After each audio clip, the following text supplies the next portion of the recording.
महावितरण कंपनीच्या लोकांचा प्रताप.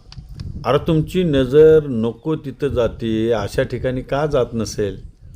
मग ते तुमचे वायरमन असोत काय असोत, आत्ता नजर तुमची फक्त स्मार्ट मीटरवरच आहे. म्हणजे स्मार्ट मीटर कधी एकदा घालीन आणि जनतेला डबऱ्यात घालीन असं होतं आहे. पण जनता अशा कारणानं कुठं तर मरती किंवा काय, तिकडं मात्र लक्ष नाही.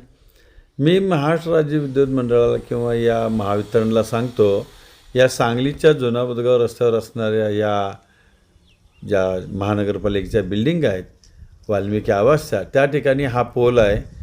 तो तेवढा बदलता आहे का सगळं पडल्यानंतर बदलता आहे बघा. कदाचित तुम्ही नुकसान झाल्यावर बदलाल असं मला वाटतं आहे. कारण का, जर का लगेच बदलला तर तुम्हाला त्याच्यात लई खर्च दाखवताच येणार नाही ना. भाग सगळं पडलं पाहिजे, जळलं पाहिजे, बाद झालं पाहिजे, नागरिकांचं नुकसान झालं पाहिजे, मग आपली डोळे उघडणार. असं जर असेल तर बघा भावानो, करता येते का करा लवकर, नुकसान होण्यापूर्वी करा हीच विनंती. अन्यथा असंच चालू दे. धन्यवाद.